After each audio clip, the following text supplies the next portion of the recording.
وقال رسول الله صلى الله عليه وسلم الإيمان بضع وسبعون شعبة।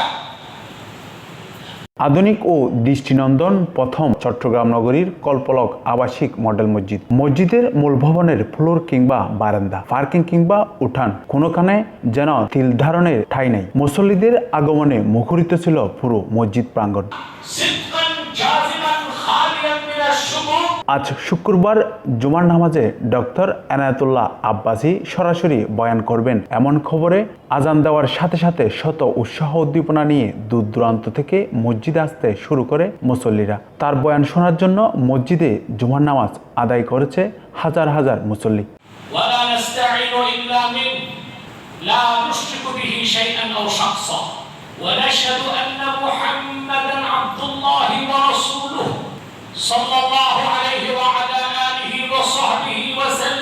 মূলত মসজিদে বেশি মুসল্লির আগমনের জন্য এমন ব্যতিক্রমী উদ্যোগ হাতে নিয়েছে কল্পলক মডেল মসজিদ মুসল্লি কল্যাণ ফাউন্ডেশনের সভাপতি ও বনফুল গ্রুপের পরিচালক আলহাজ এম এ শুক্কুর। একান্ত নিজস্ব অর্থায়নে ডক্টর এনায়েতুল্লাহ আব্বাসকে আমন্ত্রণ করেছেন তিনি। মুসল্লিদের এমন উপস্থিতি দেখে কষ্ট সফল হয়েছে বলে দাবি তার।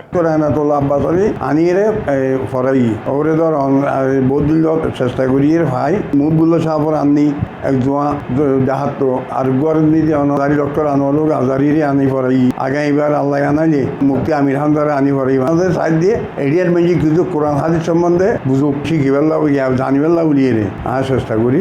বেশাল তারাই ফরাই আবু রেহান হাফেজ জাকরিয়া তার 2 বছর ফরাই দিতে পারি একটা অজ্ঞ মহলে আর ফরে বেল্লাই সুযোগ নহতে আগামী যদি আল্লাহ বাসারে সামুদ্রিক ফরাই তো খুব ভালো লাগে। ধর জীবনের সার্থক এই যে এত আলম আনিয়ে তো ভয়তে মানুষ সন্তুষ্ট হইয়ে ইয়ানে আর শুক্রিয়া। শুধু কল্পলক মডেল মসজিদ নয়, চট্টগ্রামের বিভিন্ন মসজিদে এভাবে মুসল্লির সংখ্যা বাড়ানোর জন্য আন্তর্জাতিক খ্যাতিসম্পন্ন বিভিন্ন আলোচিত বক্তাদের আমন্ত্রণ করে নিয়ে আসেন আলহাজ এম এ শুক্কুর। রমজান মাসেও তারাবিহির নামাজে মুসল্লির সংখ্যা বাড়ানোর জন্য নিজের অর্থায়নে বিভিন্ন মসজিদের জন্য আন্তর্জাতিক খ্যাতিসম্পন্ন হাফেজদের নিযুক্ত করে সাধারণ মুসল্লিদের মন জয় করে আলোচনায় এসেছেন তিনি। চিটংয়ে ওয়ান নিজাম রোড মসজিদে আল বাইতুল্লাহর উনি হচ্ছেন আপনার মান সেক্রেটারি এবং চিটংয়ে এই যে আপনার কোটহিল মসজিদ এবং কল্পলক মসজিদ চিটং আরও বিভিন্ন মসজিদের উনি উপদেষ্টা প্রতিষ্ঠাতা এবং উনি চায় কি আপনার আল্লাহর কালাম আল্লাহর কোরআনটা সহিভাবে মানুষের অন্তঃকরণে পৌঁছানো যায়, মানুষ যেন শুনে এই যে তারা আত্মার খোরাকটা মিটে।